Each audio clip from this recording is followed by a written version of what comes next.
Welcome students, তোমাদের colligative প্রপার্টিজে যে চারটে প্রপার্টিজ পড়িয়েছিলাম, আর কলিগেটিভ প্রপার্টিজের আগে ভেপার প্রেশার, যেখানে ভোলাটাইল ভোলাটাইল ভোলাটাইল নন ভোলাটাইলের বিষয় নিয়ে রাউলস ল যে সমস্ত করিয়েছিলাম, তো সেইগুলো টোটালের ওপর আজকে ম্যাথ নিয়ে আলোচনা করবো। ঠিক আছে, ম্যাথামেটিক্স।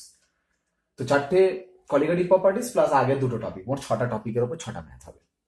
তো ব্যাপার হচ্ছে যে আমি প্রত্যেকটা টপিকের ওপর একটা একটা করে ম্যাথ জাস্ট ম্যাথের বেসিক আইডিয়াটা দেব তোমাদের। তারপরে টোটাল ম্যাথ যা যা লাগে প্রত্যেকটা টপিকের ওপরে আমি সেটা একটা পেজে কোয়েশ্চেন প্লাস সলিউশন তোমাদের হোয়াটসঅ্যাপে পাঠিয়ে দেবো, বা অফলাইন ক্লাসে যারা আসছো তাদেরকে আমি দিয়ে দেবো। ঠিক আছে, তো বেসিক আইডিয়াটা কিন্তু এই ভিডিওতে পাবে। ওকে, আর ডিটেলস নলেজটা তুমি অফলাইন ক্লাসে পেয়ে যাবে। দেখো, একদম প্রথম কলিগেটিভ প্রপার্টিজের একদম ফার্স্ট যে সূত্রটা ছিল সবাই জানো, এইটা, এই রিলেটেড ম্যাথ নিশ্চয়ই জানো। কলিগেটিভ প্রপার্টিজে যা যা ইকুয়েশন আছে সেখানে অবশ্যই ভোলাটাইল নন ভোলাটাইল অর্থাৎ উদ্বায়ী দ্রাবকের মধ্যে অনুদ্বায়ী দ্রাবক থাকবে। ঠিক আছে, তো ফার্স্ট এই অঙ্কটা দেখো, একটা 12 গ্রাম সলিউট দ্রাবক নিয়েছো, 90 গ্রাম বিশুদ্ধ জলে দ্রবীভূত করেছো। 100 ডিগ্রি উষ্ণতায় দ্রবণের বাষ্পচাপ 750 mmHg, তাহলে দ্রাবের আণবিক ভর কত? দেখো, বাষ্পচাপ রিলেটেড অঙ্ক করছো তুমি, এবং 12 গ্রাম দ্রাবক বলেছে, 90 গ্রাম বিশুদ্ধ জলে দ্রবীভূত করেছে। ও সেখানটা একটু মিস্টেক আছে, এটা লিখে নাও, কঠিন দ্রাবক হবে, কঠিন অনুদ্বায়ী দ্রাবক হবে লেখা থাকবে। তার মানে বাষ্পচাপের যখনই তুমি অঙ্ক করতে যাচ্ছ, যদি দ্রাবকটা অনুদ্বায়ী হয়, সব সময়ের জন্য এই সূত্র পড়বে। আমরা আর একটা সূত্র জানি বাষ্পচাপের, P সমান P0 ইন্টু x1। এই সূত্র দিয়ে কোনো ম্যাথ করার প্রয়োজন নেই। কেন না, আমি আগের দিন দেখিয়েছিলাম যে এই সূত্রটার একটা রূপই হলো এই সূত্র। ঠিক আছে, হ্যাঁ, যদি উদ্বায়ী দ্রাবক আর উদ্বায়ী দ্রাবক হয় তখন আলাদা সূত্র ছিল, সেটা বিষয়টা আলাদা, কিন্তু এখানে অনুদ্বায়ী দ্রাবক আছে, ফলে বাষ্পচাপ সংক্রান্ত অনুদ্বায়ী দ্রাবক থাকলে যাই অঙ্ক থাকুক না কেন এই ফর্মুলা দিয়ে অঙ্ক করবে। ওকে, তো দেখো কি কি জিনিস বলে দিয়েছে। প্রথম কথা, P0 মানে বিশুদ্ধ দ্রাবক, মানে বিশুদ্ধ জলের বাষ্পচাপ। দেখো, টেম্পারেচার 100 ডিগ্রি থাকলে বিশুদ্ধ জলের বাষ্পচাপ সবসময় হবে 760 মিলিমিটার পারস্তম্ভ।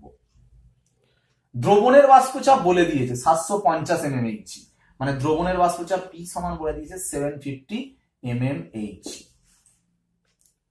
এখানে বসালে কত হবে? 760 মাইনাস 750 বাই 750। ঠিক আছে, sorry 760 equal to x2। x2 মানে কি? n2 by n1 plus n2। n2 মানে কি? দ্রাবের মোল সংখ্যা।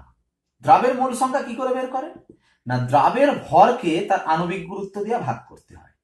আর n1টা দ্রাবকের মোল সংখ্যা, দ্রাবকের মোল সংখ্যা মানে দ্রাবকের ভরকে দ্রাবকের আণবিক গুরুত্ব দেওয়া ভাগ, আর এটা তো W2 বাই m2।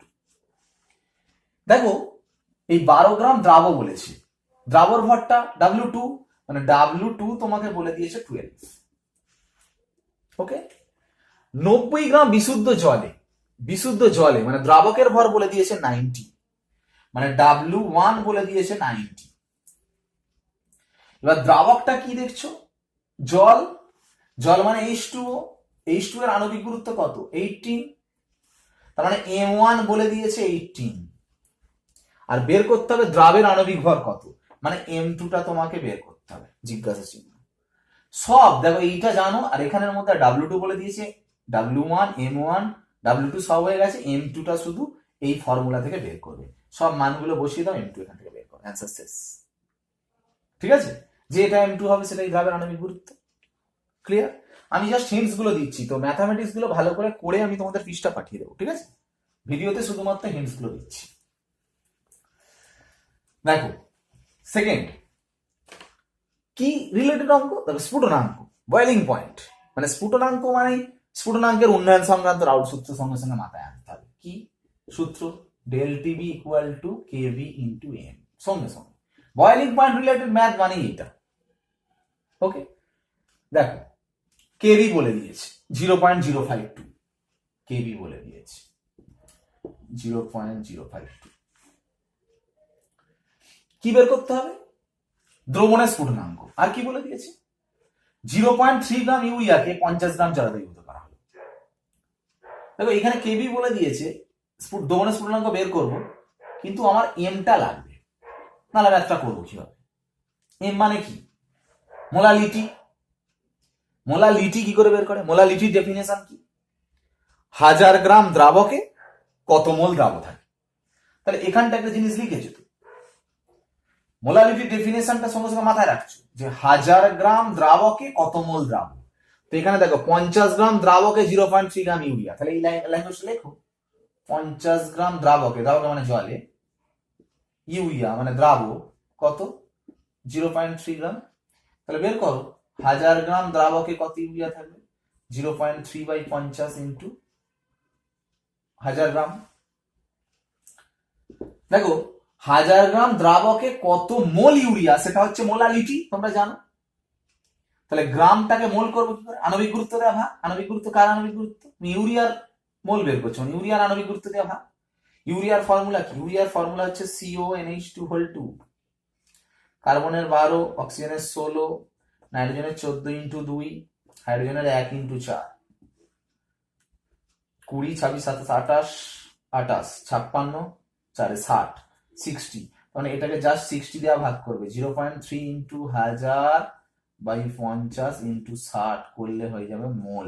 এই যেটা মানটা বেরোলো সেটা হচ্ছে মোলালিটি, মানে এম, এম এর জায়গায় বসিয়ে দাও। ক্লিয়ার? আচ্ছা, এটা যদি আমি এখানটা করে দেখাই, দেখো 3 দুগুণে 6, পয়েন্ট আছে নিচে একটা 10 আসবে, আবার 5 দুগুণে 10, আবার এই 2 2 কেটে গেল, মানে এখান থেকে দেখো নিচে 10 আসছে আর এখানে 3টে শূন্য আসছে, মানে 0.1 আসছে। যাই হোক 0.1 মোল আসছে। তোমরা বুঝতে পারছো? এই মোলালিটিটা 0.1 বেরোলো। তাহলে দেখো অঙ্কে বসাচ্ছি এইখানটায় ডেল টিভির মানে, কেবিটা বলে দিয়েছে দেখো 0.052। ওকে, আর এইটা কত বলে দিয়েছে, মানে কত বেরোলো 0.1, এই 0.1। দেখো ক্যালকুলেশন করে তুমি কি পাবে? ডেল টিভি পেলে। ওকে, ডেল টিভি পেয়ে গেলে। এবার ডেল টিভিটা মানে কি? ডেল টিভি মানে হচ্ছে স্ফুটনাঙ্কের উন্নয়ন। তোমার কিন্তু স্ফুটনাঙ্কের উন্নয়ন কত চাইনি, তোমাকে বলেছে দ্রবণের স্ফুটনাঙ্ক, কোনো চিন্তা নেই।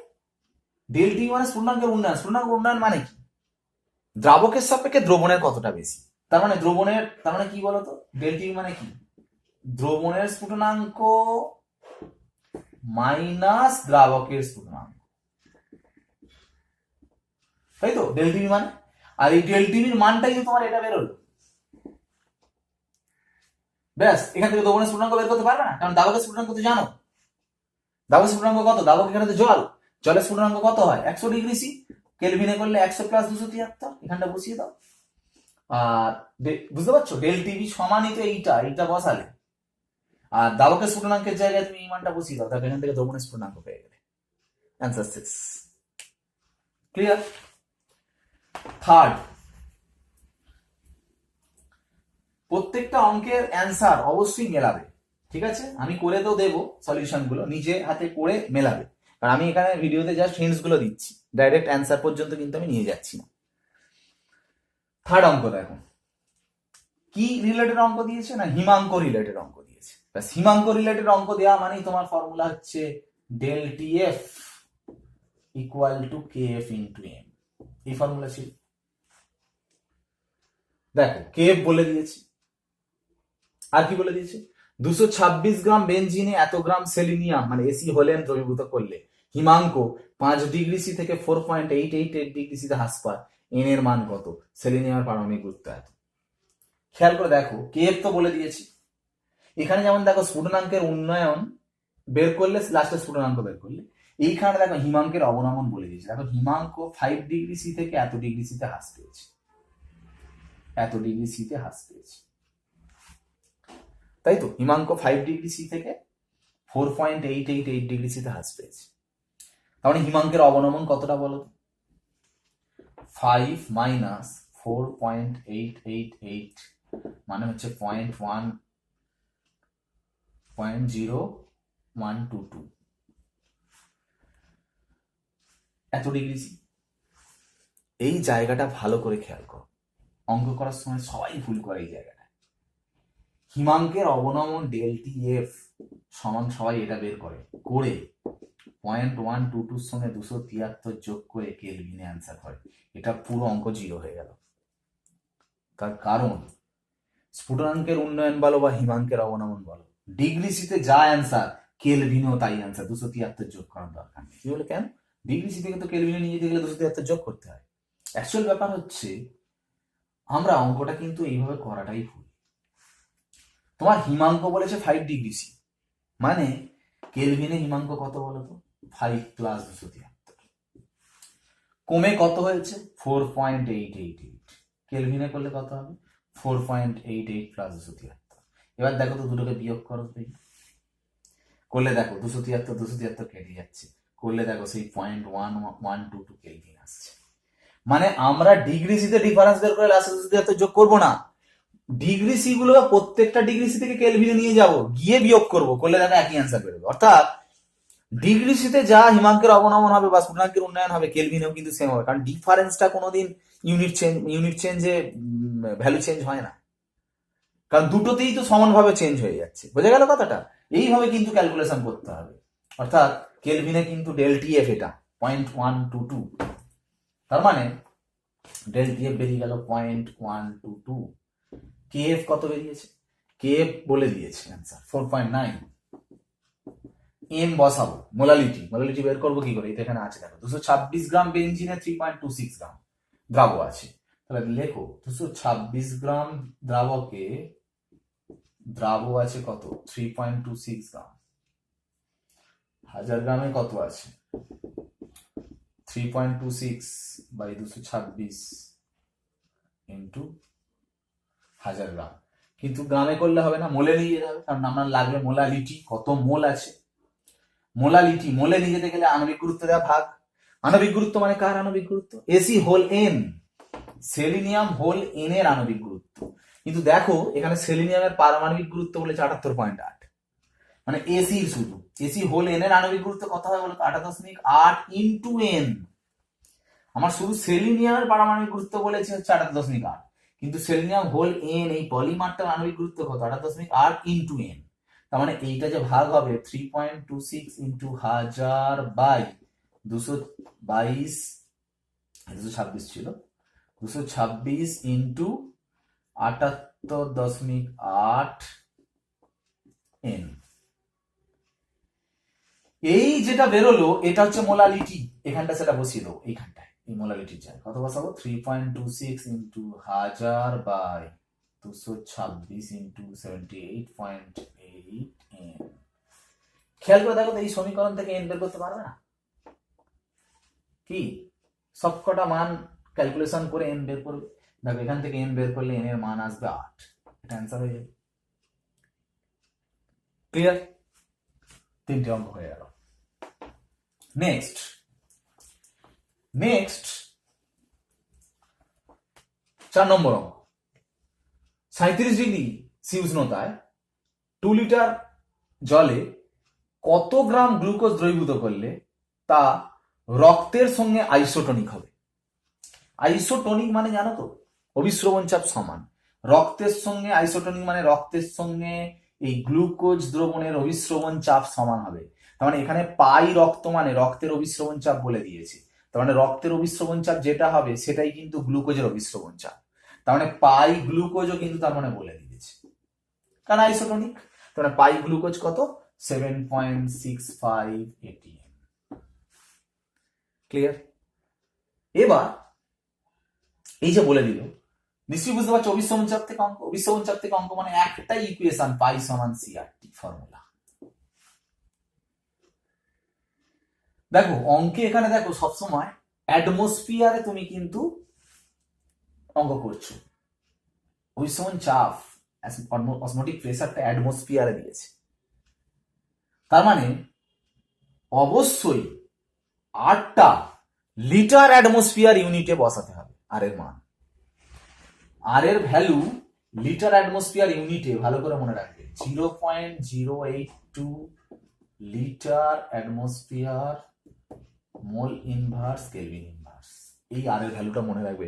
যে কোনো অ্যাটমসফিয়ার ইউনিটে যদি ম্যাথ করো অবশ্যই এই ভ্যালু বসাতে হবে, আর এর ভ্যালু।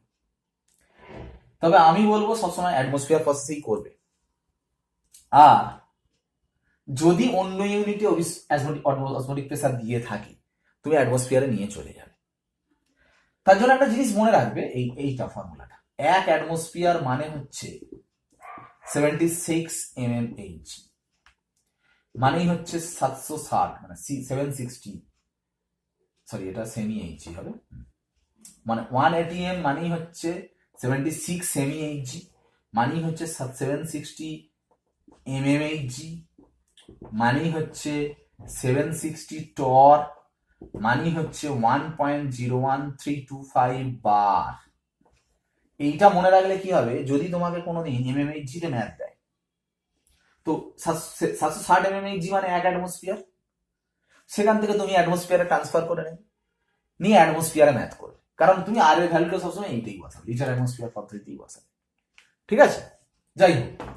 তো টেম্পারেচার বলে দিয়েছে কত, 37 ডিগ্রি সি, মানে টেম্পারেচার টিটা কত হবে 37 প্লাস 273, মানে 310 কেলভিন। টি বলে দিয়েছে, আর এর ভ্যালু বলে দিয়েছে। সি, তোমার কি লাগবে এখানে,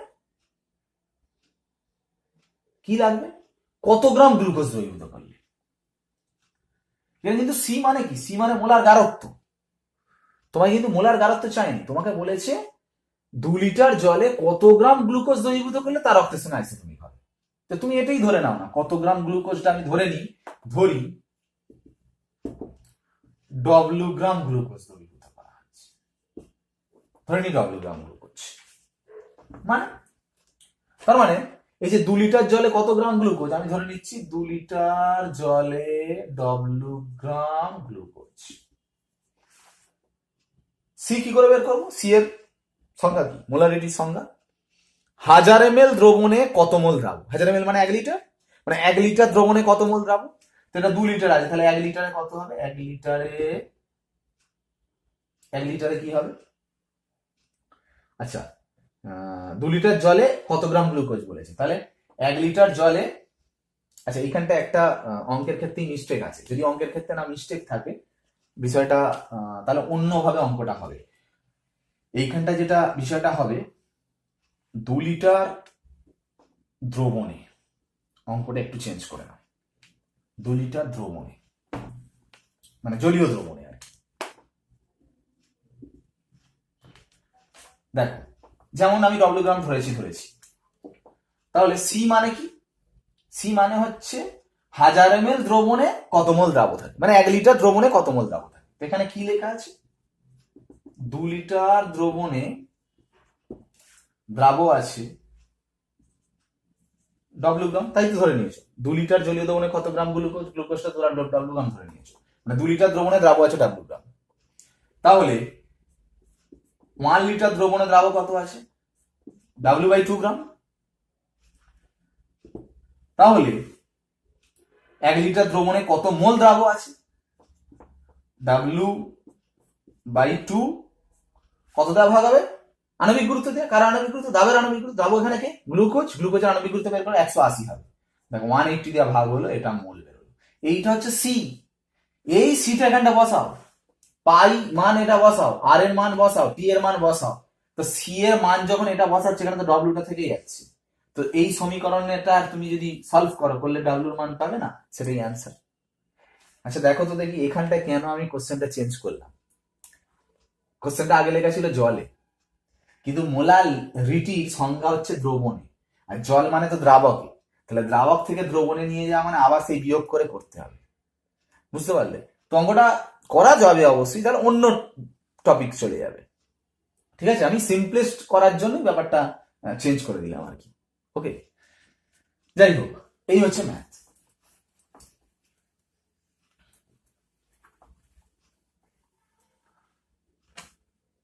পাঁচের দাগের অঙ্ক, 20 ডিগ্রি সি উষ্ণতায় বিশুদ্ধ বেঞ্জিন বিশুদ্ধ টলুইনের বাষ্পচাপ যথাক্রমে 75 এবং 22 টর। ভালো করে জানো, দুজনের বাষ্পচাপ বলছে, বেঞ্জিন আর টলুইন, মানে দুটো মলিকিউলস বাষ্প হচ্ছে, মানে বুঝতে পারছো? তার মানে এখানে উদ্বায়ী দ্রাবকে উদ্বায়ী দ্রাব যোগ করা হচ্ছে। দেখো, তার মানে এটা কলিগেটিভ প্রপার্টিজ নয়। কলিগেটিভ প্রপার্টিজ ছিল সব উদ্বায়ীর মধ্যে অনুদ্বায়ী। তার মানে এটা মানে তোমাকে মাথায় রাখতে হবে, তার মানে কলিগেটিভ প্রপার্টিজ এর আগে যে বাষ্পচাপ শিখিয়েছিলাম, দেখবে সেখানে দুটো সূত্র ছিল, একটা পি সমান P zero into x one, যেটারই পরিবর্তিত রূপ পরবর্তীকালে হয়েছে P zero minus P by P zero সমান সমান এক্স টু। আমরা ম্যাথ করলে সবসময় এটা দিয়েই ম্যাথ করবো বললাম। আর উদ্বায়ীর জন্য দুটো সূত্র ছিল। কি সূত্র ছিল উদ্বায়ীর জন্য? মানে উদ্বায়ী দ্রাবকে উদ্বায়ী দ্রাব হলে পি ওয়ান সমান P one zero x one, P two সমান P two zero x two, আর দুটো যোগ করলে দ্রবণের বাষ্পচাপ পি সমান ছিল P one zero x one plus P two zero x two. এইটা দিয়ে ম্যাথ করা হতো, মানে এইটা ছিল উদ্বায়ী। তাহলে দেখতেই পাচ্ছ অঙ্কটার ক্ষেত্রে বেঞ্জিন টলুইন দুজনেরই বাষ্পচাপ বলছে, মানে বুঝতেই পারছো উদ্বায়ী। এবার তুমি বোঝো কি বলে দিয়েছে। বিশুদ্ধ বেঞ্জিনের বাষ্পচাপ বলে দিয়েছে, বিশুদ্ধ টলুইনের বাষ্পচাপ বলেছে। বিশুদ্ধ মানে পি জিরো আর কি। এবার কোনটা ওয়ান ধরবে কোনটা টু ধরবে? যেটা বেশি হচ্ছে সেটাই ওয়ান ধরো, মানে এটা পি ওয়ান জিরো ধরো, এটা পি টু জিরো ধরো। তাহলে পি ওয়ান জিরো বলে দিয়েছে 75 টর, পি টু জিরো কত বলে দিয়েছে 22 টর। হলো। এবার বলছে 78 গ্রাম বেঞ্জিন এবং 46 গ্রাম টলুইন দ্বারা গঠিত দ্রবণের বাষ্পচাপ কত? দ্রবণের বাষ্পচাপ মানে কি? তাহলে পি বের করতে দিচ্ছে। তাহলে দেখো P one zero P two zero বলে দিয়ে, তাহলে এক্স ওয়ান এক্স টু তোমাকে বের করতে হবে। কি করে বের করবে? এক্স ওয়ান মানে তো তোমার N one by N one plus N two. N one মানে কত? W one by M one, W one by M one plus W two by M two. দেখো কত হবে। ডাব্লিউ ওয়ান মানে দ্রাবকের ভর।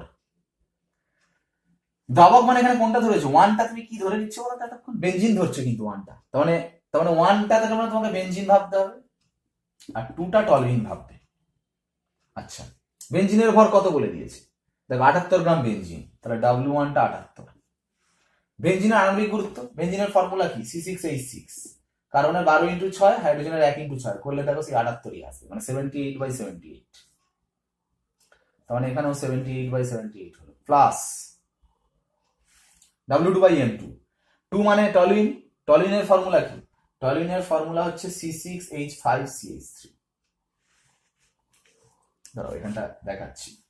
টলুইনের ফর্মুলা হচ্ছে, বেঞ্জিনের মাথায় CH3 থাকলে তাকে বলে টলুইন, মানে ফর্মুলা হচ্ছে C6H5CH3। ঠিক আছে? এইটা যদি তুমি করো, কার্বনের 12 ইন্টু 6 এরকম করে বের করো, তাহলে দেখবে আসবে 92। তার মানে W2 বলে দিয়েছে কত? 46, তাই তো? দ্রাবের ভর, দ্রাবের আণবিক গুরুত্ব কত? 92। দেখো এখান থেকে তুমি ক্যালকুলেশন করে বের করে ফেলছো। কি বের করে ফেলছো? x1। x2 একইভাবে বের করবে। x2 মানে কি?